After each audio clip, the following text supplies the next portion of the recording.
By now, we've all seen the assassination attempt on Donald Trump. And as expected, the anti-gun lobby wasted no time in using it to push their gun control agenda. Because we, as we know, have a huge problem with gun violence in this country. These regulations are not a step back. They're a step forward. We want to ban assault weapons. Take this tweet from Everytown, for example.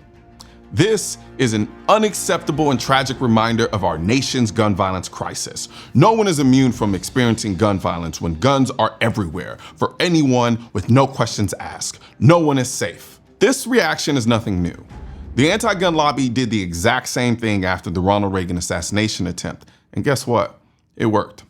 A lot of people don't realize that Reagan's assassination attempt is why we have some of the gun control laws we have today. So let's dive into another moment into a history. In the late 1970s, America was riding a wave of change. The cultural shifts were seismic, with the echoes of the Vietnam War fading and a new era of conservatism on the rise. Amidst this backdrop, a young man by the name of John Hinckley Jr. embarked on a dark journey that would culminate in one of the most infamous moments in American history. John Hinckley Jr. was a mystery wrapped in a riddle. Born into a wealthy Texas family, he seemed to have it all. But beneath the surface, he was a troubled soul wrestling with feelings of inadequacy and isolation. His obsession with actress Jodie Foster, fueled by repeated viewings of the film Taxi Driver, had taken a sinister turn. In his mind, he believed that by committing an act of violence, he could capture her attention. Now, this twisted fantasy led him to a pawn shop in Dallas, Texas. The date was October 13, 1980. Hinckley had spent weeks scouring gun stores and pawn shops, driven by a single-minded determination to arm himself. His choice was a small, unassuming pawn shop on the edge of town.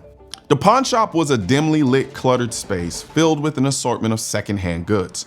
The smell of old leather and metal hung heavy in the air. Hinckley walked in, heart pounding, a mix of fear and anticipation coursing through his veins. He knew what he was looking for, a small, easily concealable handgun. Behind the counter stood a middle-aged man with a grizzled beard and a cigarette dangling from his lips. He glanced up as Hinckley entered, his eyes narrowing with curiosity. Hinckley approached the counter, voice barely above a whisper. "I'm looking for a handgun," he said, trying to steady his trembling hands. The pawn shop owner reached under the counter and pulled out a small .22 caliber ROM RG-14 revolver. It was a cheap German-made handgun, often referred to as a Saturday night special, for its affordability and ubiquity in street crime.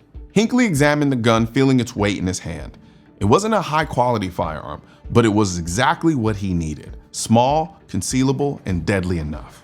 The pawn shop owner named his price, and Hinckley nodded, reaching into his pocket to pull out a wad of cash. And right then, Hinckley walked out of the pawn shop with the gun that would change the course of history. On a crisp March day in 1981, America was just beginning to shake off the wild and turbulent 70s. Disco was fading and a new wave was rising, and the nation was adjusting to its new president, Ronald Reagan. A former actor whose charisma had carried him from the silver screen to the Oval Office. For a lot of people, it was a time of optimism and a fresh start, but for John Hinckley Jr., it was a day to etch his name in infamy. It was March 30th, 1981, and President Reagan was delivering a speech at the Washington Hilton Hotel, and outside, lurking in the shadows, was a John Hinckley secretly clutching his gun, waiting for his opportunity. As Reagan exited the hotel, the scene was already chaotic. Secret Service agents, reporters, bystanders, all converging in a flurry of activity. And then, in an instant, it happened. Hinckley, blending into the crowd, raised his .22 caliber ROM RG-14 revolver and fired 6 shots in rapid succession. Bang. The sound of gunfire is something you never forget when you don't expect to hear it. It's sharp, deafening, a crack that echoes through your bones. In the chaos that ensued, several people were hit. Press Secretary James Brady, Secret Service agent Tim McCarthy, and police officer Thomas Delahanty. But the bullet that would change history was the one that ricocheted off of the limousine and struck Ronald Reagan in the chest. Despite the excruciating pain, Reagan maintained his composure, even cracking a joke to his wife, Nancy. "Honey, I forgot to duck." The Secret Service whisked Reagan away to George Washington University Hospital. The nation's eyes were glued to their televisions. hearts pounding, praying for their leader's survival. The doctors worked tirelessly, and after 10th surgery, Reagan emerged not just alive, but determined. Now, I know what you're thinking. So how did one man's deranged act lead to such sweeping changes in gun laws? Well, that's the power of a narrative. Remember, besides Reagan, 3 other people were hit. Reagan's Secret Service agent, Tim McCarthy, police officer Thomas Delahanty, and press secretary James Brady. James Brady was critically wounded and left permanently disabled. This event spurred the creation of the Brady Campaign to prevent gun violence, spearheaded by James Brady and his wife. The campaign aimed to prevent such acts of violence through strict gun control laws, focusing on background checks and waiting periods for gun purchases. The Brady campaign leveraged the emotional impact of the assassination attempt to push for strict gun control laws. Enter the Brady Handgun Violence Prevention Act, or as we know it, the Brady Bill. Named after James Brady, it was signed into law by President Bill Clinton in 1993. The law mandated federal background checks on firearm purchases in the United States and imposed a 5-day waiting period on purchases until the NICS system was implemented. And here's where things get spicy. The Brady Bill wasn't just about background checks.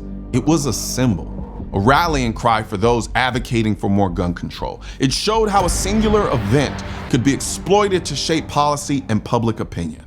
But let's not forget, laws like the Brady Bill also sparked a fierce backlash from Second Amendment advocates. It opened the floodgates for debates that are still raging today, and it taught us a critical lesson. When it comes to fighting against gun control, the battle is as much about winning hearts and minds as it is about legislation. The irony is thick when you think about the Brady Handgun Violence Prevention Act. Born from the tragic attempt on Reagan's life, this act mandated background checks to prevent such things. Yet, John Hinckley Jr., the shooter, would likely have passed today's background checks. He had no prior felony convictions and hadn't been adjudicated as mentally ill, which are criteria necessary to fail a background check today. Gun control laws often end up chasing their tails because they focus on the tool, not the root causes. It wasn't the lack of gun laws that enabled Hinckley's actions, it was the failure to address his severe mental health issues.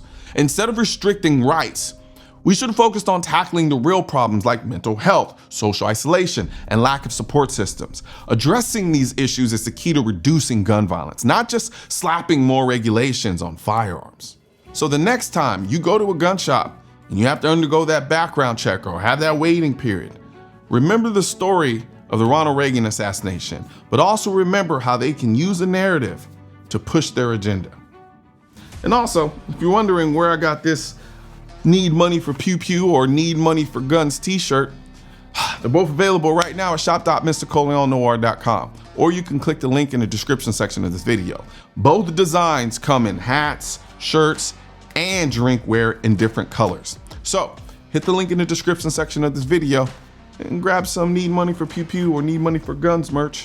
Guns aren't political. That's why I need your help getting this message to spread on YouTube by clicking the thumbs up button, leaving a comment to let me know what you think of the video, then subscribing to the channel. But most importantly, click that bell symbol. For products featured in this video, click the links in the description.